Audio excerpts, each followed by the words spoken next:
pathways in a room or area, there are certain points that we really want to pay attention to.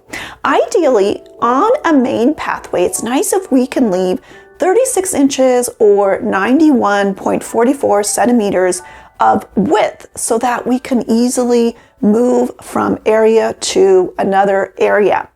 But this isn't always straightforward, and there are certain points along this pathway that may cause some challenges for us. And we can refer to these as congestion zones. Places where that pathway is kind of obstructed and it's not such an easy flow of movement.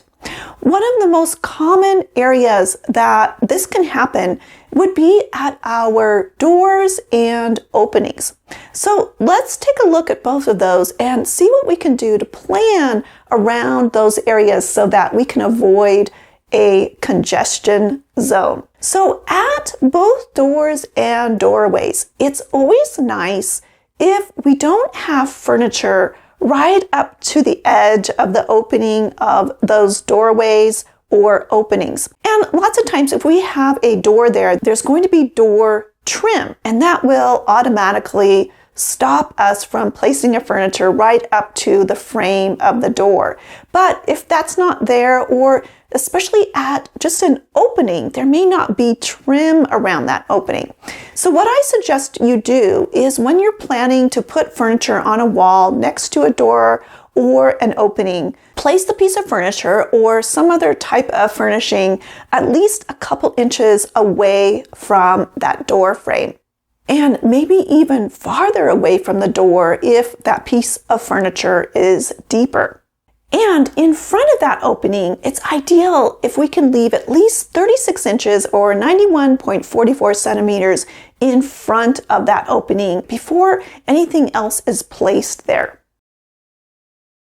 And then at doors, we want to pay attention to a couple extra things. One thing we want to take notice of is what's called the door swing.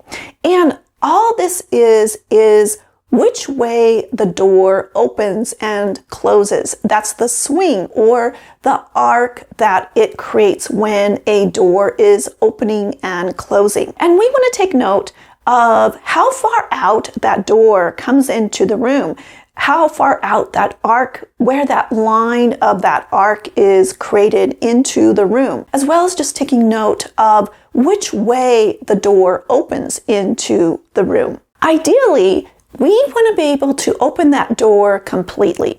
I think the minimum would be being able to open that door 90 degrees compared to the wall that it is hanging on. So that means making sure that if you do place a piece of furniture behind that door, that door can open completely as much as possible. And if we do have a piece of furniture behind that open door, try to choose a piece of furniture that is on the narrower side, not as deep, or move it down from where that door opens. And I think one of the busiest places that we really want to pay attention to in our home with a door is our front entry or our front door. So when we want to open the door completely, that is the easiest way to go because it can become very cumbersome if we place something behind that door and we're not able to open the door completely. And then when we take a look at opening and closing that door and the imaginary arc that is created by the swing of that door, we want to take note of how far out that is from the wall where the door is. And ideally trying not to place anything 36 inches or 91.44 centimeters out from the edge of that imaginary line of the arc. Think of that as a landing place for us to have room to turn around and close the door and move around before we move to some other area of our home. And the importance of having that space before something else begins or before something else is placed in that room. And when your door is completely open, it's nice if we can place any furniture or furnishings like a plant or anything else on that same wall 12 inches or so away from the edge of that door. And those are all tips on planning ahead when we are first starting to lay out the space plan of our room. But what happens if we already have our room set up and we are finding that near the doorway or near an opening there seems to be a congestion zone happening? Well, there's a couple things that you can do to help alleviate that area. One thing to think about is if you can move any furniture that is near the doorway or near an opening, even just by a couple of inches away from those openings, will help. The other thing you can take a look at is if you have a large piece of furniture near a door or doorway, see if you can place that somewhere else and put something smaller at that area.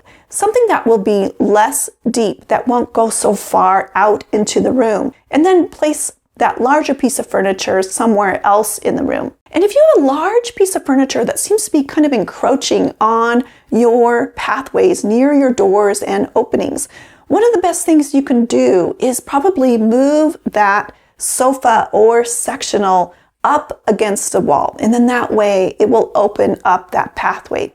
And if space is limited and it's really difficult to even create 36 inches of open area, maybe the most you could do is 24 inches or 30 inches, then what you may want to think about doing is if you want to buy new pieces of furniture, well, look for furniture that will help save some space, that will take up less of a footprint in the room, or even something that can be kind of tucked away when not in use.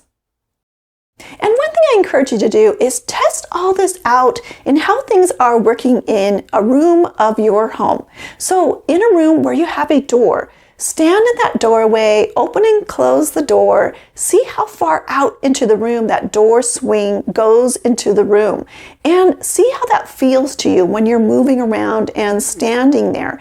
Is there plenty of space before something else is placed in that area near the door? And if everything feels a little tight, is there some way you can move things even just by a couple of inches just to free up some space? So please share if you did that and what you found out in the comments. Thanks so much for watching, and I look forward to seeing you next time when we discover more neat things about interior design. Take care.